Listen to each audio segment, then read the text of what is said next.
결혼하자마자 10월드 탈출해버렸습니다. 과연 이게 제가 인정머리가 없고 이해심이 없는 건지, 어떤 환경에서 자라야 그딴 생각을 갖는 건지 싶네요. 결혼하면 한 가족이 된다고 입에 개거품을 물면서 지 가족인 신우만 가족이고 친정은 남이 되는 겁니까? 다시 생각해봐도 정말 화가 나네요. 저는 올해로 30대 초반의 여자입니다. 아버지는 사업을 하고 있었고 저는 어린 시절에 부족함 없이 잘 살았습니다. 그런데 IMF가 시작되면서 잘 나가던 아버지 사업이 망해버리게 되었고 집은 빚더미에 앉게 되었습니다.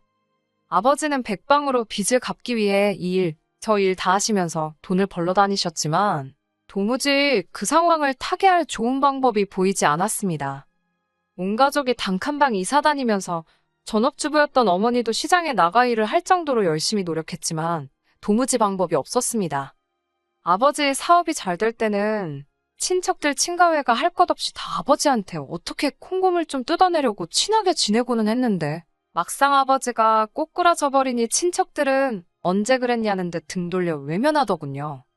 어머니 어릴 적 친구분이 예전에 미국에 건너가 이민 생활을 시작했는데 거기서 돈이나 벌어보지 않겠냐며 어머니를 초대했고 어머니는 어차피 미국에 가게 된 거 제 교육이라도 미국에서 시키고 싶다며 저를 데리고 미국으로 떠나셨지요. 아버진 혼자 한국에 남아서 생활하시며 빚을 조금씩 갚아나가기로 했고요. 그렇게 저희 가족은 거의 10년을 넘게 이산가족 신세가 되어 살았습니다. 그래도 어떻게 잘 풀리게 되어 저는 미국에서 대학교를 졸업하게 되었고 어느덧 한국에 남아있던 빚도 다 정리가 되었습니다. 그렇게 저랑 어머니는 다시 한국으로 금이환영까지는 아니지만 다시 돌아오게 되었습니다. 이름만 들어도 알아주는 명문대 학력은 아니지만 그래도 배운 게 있다고 다행스럽게 취직도 금방 할 수 있었습니다. 그렇게 회사 생활하면서 한 사람을 알게 되었는데 그게 결혼까지 했던 남편이었습니다. 제가 한국에 돌아오게 되면서 사실 인맥이라고 할 만한 게 거의 없었습니다. 대학교 다닐 적에 유학생들이 몇 명 있기는 했지만 사실 미국에서 공부하면서도 생활비가 빠듯해서 저는 거의 어울리지 못했어요. 저는 아르바이트까지 병행하면서 해야 했었거든요. 그러다 보니 사실상 친구라고 부를 만한 사람들이 거의 없습니다. 어릴 적에 친하게 지내던 친구들이 있고 연락이 닿아서 몇 명은 만나서 오랜만에 인사도 하고 했지만 사실상 친구라고 부르기에는 너무 오랜 시간에 공백이 있어서 사실 제대로 친해질 기회도 없었습니다. 직장 동료들도 있기는 하지만 사실 직장 동료들하고는 어지간해서는 친구가 되기 힘들잖아요. 사회생활을 하다 알게 된 지인이라고 하는 게 더 가깝지. 마음에 있는 이야기 터놓고 할 만한 사람 하나 없었습니다. 오히려 서로 빈틈만 보여봐라 하면서 살쾡이 눈을 뜨고 어떻게 직장 내에서 밟고 올라가려는 분위기가 더 컸지요. 남편이 저보다 4살이 많았는데 남편한테는 4살 어린 신우가 있었습니다. 그러니까 저랑 동갑이지요. 남편과 연애하던 당시에 사실 친구가 없는 부분에 대해서는 넋두리를 한 적이 없습니다만 결혼 이야기가 오가면서 남편이 제 친구들을 한번 만나보고 싶다는 이야기를 한 적이 있었는데 그때 솔직히 제가 친구라고 부를 만한 사람은 없다고 이야기를 한 적이 있었거든요. 남편은 제 상황을 어느 정도 이해를 했던 것 같고 그냥 그렇게 넘어가나 했는데 하루는 저한테 신우 이야기를 꺼내면서 제가 신우랑 친해지면 참 좋겠다 하는 그런 이야기를 꺼내더라고요. 솔직히 남편 입장에서는 마음 써준다고 꺼낸 이야기라고 생각되겠지만 제 입장에서는 썩 좋은 제안은 아니었습니다. 당시에 진지하게는 아니지만 결혼 이야기도 어느 정도 나오고 있던 상황이었는데 앞으로 신우올케 사이가 될 수도 있는데 신우랑 친구처럼 지내자는 게 솔직히 제 귀에는 여간 불편하게 들릴 수밖에 없었지요. 물론 몇몇 사람들은 더러 신우와 친구처럼 정말 친하게 지내는 사람들도 있다고 들었지만 저는 부담스러운 마음이 더 컸습니다. 그래서 좋게 좋게 거절 아닌 거절을 하며 날짜를 차일피일 미루고 있었는데 남편은 그걸 제가 숫기가 없어서 그런다고 생각했는지 그냥 약속 장소에 저에게는 말도 없이 신우를 데리고 온 적이 있었습니다. 신우가 저랑 동갑이기는 한데 저랑은 정말 정반대라고 해도 과언이 아닐 정도로 잘 안 맞습니다. 신우는 외향적이고 겉보기에 화려하고 꾸미는 거 좋아하는데 저는 내성적이고 조용조용한 성격이거든요. 반대끼리 끌려서 친해지는 사람도 있다지만 신우 또한 솔직히 저랑 같은 생각을 하고 있다 느낄 정도로 저랑 친해지는 데에는 별로 관심도 없어 보였습니다. 말도 몇 마디 나누지 않았어요. 관심사도 전혀 다르고 멋내는 거 좋아하는 신우는 제가 멋내는 거에는 별로 관심이 없다는 걸 알고는 흥미가 떨어진 듯 그 다음부터는 말도 안 걸고 손톱만 다듬고 핸드폰 화면만 계속 보고 있었지요. 신우가 저를 무시한다고 한 행동이 아니라는 것도 알고 있고 잘못된 행동이라거나 기분이 나쁘다거나 하지도 않았어요. 오히려 잘 되었다 생각했지요. 신우가 남편처럼 나서서 저랑 진짜 친구가 되고 싶다거나 하면 많이 부담스러울 것 같았는데 알아서 거리를 더 주고 있으니 말입니다. 그 뒤로는 남편이 신우랑 같이 해서 몇 번 더 자리를 만들어 보려고 했지만 신우도 딱히 관심이 없어 보였는지 의욕적으로 자리에 나오지도 않았고 나오더라도 그냥 같이 밥만 먹고 간다 뿐이지 저랑 친해지는 건 어렵다고 생각했는지 그냥 오빠랑 결혼할 여자라고 인사치레 정도만 해주는 거라 생각했어요. 제 입장에서는 어쨌든 자리만 채워주는 상황이긴 하지만 오빠 부탁에 하는 수 없이 나와주는 모습이 우애가 좋아 보이기도 했고 이유 자체로만 두고 본다면 제가 친구가 없는 상황에 남편이 도와주려고 했던 거나 마찬가지였으니 그 부분에 대해서 제가 잘못됐다는 생각을 가질 상황도 되지 않았습니다. 오히려 둘이 사이가 좋아 보이니 그 부분에서 남편이 가정적인 사람이라는 생각을 하기도 했어요. 제가 외국에서 어머니와 단둘이 지내면서 조금 힘들고 외로웠던 어린 시절을 보내서 그런지 배우자가 가정에도 충실한 그런 사람이면 싶었거든요. 아무튼 그렇게 저는 남편과 결혼까지 하게 되었습니다. 연애하면서 크게 다툰 일도 없었고 저는 물론 저희 부모님한테도 잘했거든요. 저도 빨리 안정된 가정을 꾸리고 싶은 욕심도 있었고 남편도 나이가 있었으니 결혼을 준비하는 과정에서 그렇다 할 문제도 없이 잘 끝나게 되었습니다. 결혼 생활 초반에도 그렇다 할 문제는 없었습니다. 결혼식 이후에 해외에서 고생만 죽어라 하셨던 친정어머니가 건강이 조금씩 안 좋아지기 시작하면서 제가 회사가 끝나고 나서 밤에도 일을 나가시던 아버지를 대신해서 친정에 들러서 어머니 보고 가는 일이 자주 있기는 했었지만 매일같이 가야 했던 것도 아니었고 다른 일도 아니고 친정어머니 일인데 남편도 그걸 가지고 뭐라 하지 않았어요. 그런데 하루는 출근해 있는데 점심때쯤에 남편이 밥솥에 밥이 왜 없냐는 연락을 받게 되었습니다. 서로 일터에서는 일한다고 정신 팔려서 연락 같은 거 거의 하는 사람도 아닌데 난데없이 회사에 있을 시간에 밥 타령을 하고 있으니 무슨 일인가 싶었지요. 어디 몸이라도 안 좋아서 일찍 퇴근했나 싶었는데 집에 왔느냐고 물어보니 따로 대답이 없더라고요. 남편은 회사가 야근이 잦고 늦게 끝나는 일이 많고 저 같은 경우에는 제 시간에 퇴근하기는 했지만 어머니 간병해주느라 친정에 들렀다 오기 때문에 그때쯤에는 집에서 둘이 거의 식사를 하지 않았어요. 집에서 식사를 한다고 해도 그냥 즉석밥에 반찬 정도 꺼내 먹는다였지 밥을 솔직히 미리 해놓을 이유도 없었습니다. 밥솥에 밥이 오래돼봐야 마르기나 하고 누린내가 나서 버리기만 하지 솔직히 낭비나 마찬가지였으니까요. 이유가 뭔가 싶었습니다만 대답이 없길래 난데없이 점심밥 타령을 하는가 싶었습니다. 그날은 퇴근을 하고 친정아버지가 일찍 들어오시게 되면서 어머니 보러 갈 필요가 없어 마침 그냥 퇴근을 하게 되었지요. 그런데 집에 도착하니 부엌이 난장판이 되어 있더라고요. 라면을 끓여 먹은 게 그대로 어질러져 있고 설거지는 물론이고 물에 담궈져 있지도 않았어요. 소파도 난장판이 되어 있었고요. 그때까지만 해도 남편이 점심시간에 집에 들러서 밥을 먹고 간 건가 했지요. 그러면 앞솥에 밥이 왜 없냐고 물어봤던 게 설명이 되기도 했고 말입니다. 먹으면 먹고 가는 거지 집을 이렇게 난장판으로 만들고 갈 일인가 싶었고 일하느라 지치긴 했지만 그 정도 집안일 못할 것도 아니라서 사부작 하나씩 정리를 했습니다. 남편은 평소처럼 밤 9시가 돼서 퇴근을 해서 집에 오더라고요. 그러더니 남편은 다짜고짜 앞으로는 밥솥에 밥이 비게 하지 말라고 말을 하더라고요. 회사가 집에서 1시간이 넘는 거리인데 앞으로 집에 와서 점심을 먹을 것도 아니고 앞으로 야근 없이 저녁에 일찍 퇴근할 것도 아닌데 밥솥에 밥이 왜 필요하냐고 물었지요. 그랬더니 남편이 저한테는 상의도 없이 혼자 결정해서는 통보하듯이 말을 하더라고요. 앞으로 신우가 점심때는 우리 집에 머물기로 했다는 겁니다.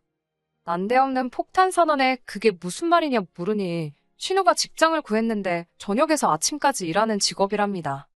그리고 그 직장이 저희 집에서 아주 가깝다더라고요. 본가에서 신우가 직장까지 오며 가며 하면 시간 낭비도 심하니 저희 집에서 지내게 해줬다는 거예요. 신우 상황은 알겠는데 그걸 왜 나한테 한마디도 상의 없이 결정하냐 했더니 가족 일인데다가 사정이 딱한데 그걸 제 허락까지 받아야 하는 일이냐고 되묻더군요. 저는 외동이라서 우애라는 걸 모른다고 이 정도는 오빠로서 당연히 해줄 수 있는 일이랍니다. 오빠로서 해줄 수 있는 일인 건 알겠는데 내 의사는 중요하지 않느냐 물으니 자기 결정이 곧 제 결정이나 마찬가지 아니겠냐 하더군요. 부부는 일심동체라는 말도 못 들어봤냐며 오히려 큰 소리를 떵떵 치는데 어이가 없더라고요. 그러면서 저에게 말하기를 어차피 우리 출근하고 나면 빈집이 아니겠냐 하는 겁니다. 사람이 있는데 지내는 것도 아니고 집에 아무도 없는 시간에 신우가 지친 몸 이끌고 퇴근해서 푹 쉬다가 출근 전에 밥 한 끼 먹고 우리 퇴근하기 전에 신우는 다시 일하러 나가는 건데 마주칠 일도 없는데 문제될 게 있느냐고 하더군요. 자기가 신우가 이 집에서 더 편하게 지내자고 방 한 개를 따로 내주자는 것도 아니고 신우도 방 한 칸 차지해서 이 집이 내 집인 것 마냥 지내겠다는 것도 아닌데 그 정도도 이해를 못 해주느냐며 저한테 실망했다고? 아주 입에서 거품을 줄줄 흘리면서 신우 편을 드는 겁니다.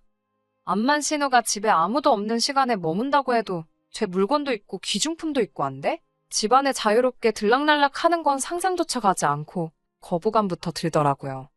그러다가 문득 제가 퇴근하고 돌아왔을 때 갑자기 집이 어질러져 있고 라면 먹은 거 치워놓지도 않고 간 게 생각나서 혹시 그러면 오늘부터 신우가 머물게 된 거냐고 물었더니 그렇답니다. 그러니까 낮에 저에게 전화해서 밥솥에 왜 밥이 없냐고 물은 게 궁금해서 물어본 게 아니라 저한테 싫은 소리를 한 거였지요. 지 동생이 출근하기 전에 푹 쉬다가 밥도 먹고 나가야 하는데 제가 감히 신우가 먹을 밥도 준비를 안 해놓고 있었으니 그게 기분이 나빴다는 겁니다. 집에 아무도 없는데 어떻게 들어온 거냐 했더니 이미 남편이 신우한테 현관문 비밀번호까지 다 알려준 상황이었던 거예요. 100번 양보해서 신우가 저희 집에서 출퇴근하는 걸 허락해준다고 해도 제가 신우가 먹을 밥까지 준비해줘야 하고 신우가 어질러 놓은 부엌이며 방이며 제가 치우라는 소리잖아요. 그랬더니 저보고 이기적이라면서 너무 너 혼자만 생각하는 거 아니냐고 하는 겁니다. 다른 사람도 아니고 자기 동생이 이제 가족이 된 신우가 지친 몸 이끌고 쉬다 간 흔적인데 제가 좋은 마음으로 치워줄 수 있냐고 하는데 그 시간이면 저도 일하고 퇴근한 시간인데 저는 뭐 띵가띵가 놀다가 퇴근한다고 생각하는 건지 원. 도대체 신우가 무슨 일을 하길래 그것도 20대 후반의 여자가 강남 근처에서 저녁에 출근해서 아침이 밝아 남들 출근할 시간에 퇴근을 하는지는 모르겠지만 얼마나 힘든 일을 하길래 내가 신우가 퍼질러져 있던 뒷자리까지 치워놓고 살아야 되냐고 했어요. 그럴 생각은 추호도 없다고 했습니다. 그리고 만에 하나 신우 밥을 당신이 챙겨주고 신우가 어질러 놓은 뒷정리도 당신이 해준다고 해도 나는 신우가 나 없는 시간에 우리 집에 머무는 거 원치 않는다고 했습니다. 집이 비어있는 시간에는 비어있게 그냥 두라고. 신우가 우리 집에 머물면서 월세로 한 달에 억만금을 준다고 해도 아닌 건 아닌 거라고 딱 잘라서 거절을 했지요. 좀처럼 의견이 좁혀지지를 않으니 남편은 이제 아예 대놓고 어깃장을 부리기 시작했습니다. 한 대를 거슬러서 시어머니 이야기를 꺼내더라고요. 자기 어렸을 때는 작은아버지며 고모며 다 자기 집에 같이 살면서 시어머니가 친가친척들 뒷바라지를 싹 다 해줬다고요. 시어머니가 아버지 형제자매들 너나 할 것 없이 뒷바라지를 해줬는데 저는 왜 못하는 거냐 한 소리 하더군요. 시대가 어느 땐데 그런 소리를 하느냐고. 씨알도 안 먹히는 소리 할 거면 그냥 들어가서 잠이나 자라고 했습니다. 자기 어머니가 했으니까 저도 당연히 해야 된다는 말도 안 되는 생각이 어디서 나왔는지 싶더라니까요. 하다 하다 안 되니 남편이 저보고 너무 배은망덕하다고까지 하더군요. 신우 때문에 제가 배은망덕 소리까지 듣게 될 줄은 상상도 못했습니다. 결혼도 반반 결혼을 했고 지금도 맞벌이를 하고 있는데 내가 도대체 무슨 은혜를 누구한테 입었길래 배은망덕하다 하는 거냐 했더니 제가 친구 없다고 질질 짤 때 신우가 발벗고 나서서 제 친구가 되어주려고 도와주려고 하지 않았느냐 하더군요. 입은 비뚤어져도 말은 바로 하라고 제가 친구가 없다고 질질 짠 적도 없을 뿐더러 신우랑 친구가 되고 싶다고 도와달라고 한 적도 없었습니다. 신우랑 친하게 지내라는 건 순전히 자기 욕심이었고 다 이러기 위해서 친구가 되라고 했던 거 아니냐 하니 아무 말도 못하더군요. 정작 친정어머니 아프신데 솔직히 남편이 가서 간병을 할 것도 아니고 그렇게 하길 바란 적도 없지만 서운한 점은 있었습니다. 좀 괜찮아지셨냐 같은 말 물어본 적 한 번도 없고 위중한 상황은 아니지만 그래도 한두 번 정도는 쉬는 날에 찾아뵐 수 있는 것 아니겠어요? 시댁에는 엄마 밥이 그립다고 밥 먹으러 가자고 그렇게 쉽게 말하면서 친정어머니 아픈 동안에는 처가에 한 번 가자고 말한 적 없는 사람이 남편입니다. 그런데 거기다 대고 지금 가족에 돌이 운운하면서 신우가 우리 집 들어와서 지내는 건 되네요 어쩌네 하고 있으니 더 할 말이 없더라고요. 그래서 남편한테 그러면 신우가 쉬게 해줄 테니 나도 친정어머니 우리 집에 모시겠다 했습니다. 가족 좋은 게 뭐냐고 친정어머니 몸 불편하시니? 신우가 집에 같이 머물면서 우리 엄마 간병도 해주고 우리 엄마도 집에서 가만히 있으면 심심하실 테니 신우 점심때 되면 밥 챙겨주고 하면 얼마나 좋겠냐고요. 그렇게 하게 해주면 신우가 우리 집에 점심 내내 있던 아예 방 한 칸 차지해서 눌러앉던 저는 아무 말도 안 하겠다고 했습니다. 그게 당신이 말하는 가족 좋은 거 아니겠냐고. 이러면 나도 불만 없고 당신도 불만 없으니 좋은 거 아니겠냐고 했지요. 그러니 저한테 네가 할 일을 왜 신우한테 시키려 하느냐 하면서 그렇게는 못하겠다 하는 겁니다. 애초에 신우 집에 들어오게 한다고 할 때부터 알아봤어요. 남편은 저랑 상의할 생각 없었고 일방적으로 통보를 했을 때부터 신우랑은 이미 같이 지내는 거 말고는 다른 걸 생각조차 해본 적 없다는 걸요. 내로남불이라고 자기 가족은 편의를 위해서 우리 집에 머무는 게 당연한 건데 내 가족은 몸이 안 좋은데도 우리 집에 머무는 건 말도 안 된다는 식으로 나오니 이걸 가지고 더 언쟁을 해야 할 필요가 있나 싶더군요. 그나마 다행스러운 게 있다면 미국에서 살면서 주변 사람들이 성격 차이로 이혼하고 갈라서는 걸 많이 봐서 저도 연애는 길게 했지만 같이 살아보기 전까진 모른다는 생각에 혼인신고를 안 했다는 거예요. 그래서 그냥 갈라서자고 했습니다. 솔직히 제가 받은 느낌은 여동생이랑은 결혼을 하면 안 되니까 여동생하고 같이 살아도 아무 말도 안 할 것 같은 사람 찾아서 가짜로 결혼한 걸로밖에 안 보인다고 말해줬어요. 안타깝다고 사촌이라도 됐으면 다른 나라 가서 결혼이라도 할 수 있을 텐데 니들은 전 세계 어디를 가도 결혼은 못 할 거라고. 그러니 다음에 결혼할 사람은 신우랑 네 관계 이해해 줄 수 있는 사람 찾아서 결혼하라고 했습니다. 나는 내 가족만 소중하고 배우자 가족은 거들떠도 안 보는 그런 짐승만도 못한 이중인격자하고는 인생을 같이 할 생각 없다고요. 그나마 이제서라도 도망쳐 나올 수 있었던 게 다행이라고 생각해요. 솔직히 남편이 신우와 그런 사이라고는 생각하지는 않습니다. 하지만 가족이라는 이유로 오빠라는 이유라고 해서 첫째로서의 책임감을 느끼는 것에 대해 문제는 없다고 생각하지만 그 책임감을 배우자인 저도 똑같이 감내하게 만들게 해서는 안 된다고 생각해요. 신우도 염치가 있었다면 오빠가 말도 안 되는 행동을 배려랍시고 했을 때 스스로 거절했어야 했는데 지들 어머니가 그런 삶을 살아왔다고 해서 아무 상관도 없는 제가 그걸 당연히 해야 하는 거라 여길 거라 생각한 것도 문제지요. 이제 와서 잘못된 걸 알았다 한들 무슨 소용이겠습니까? 어쨌든 저도 이제 다시 새로 시작하게 되었으니 이 결정에 후회가 없게 잘 살도록 노력해 보겠습니다. 끝까지 들어주셔서 감사합니다. 오늘의 사연은 여기까지입니다. 구독과 좋아요, 알람 설정 부탁드리고 더 좋은 사연으로 다시 찾아뵙겠습니다. 감사합니다.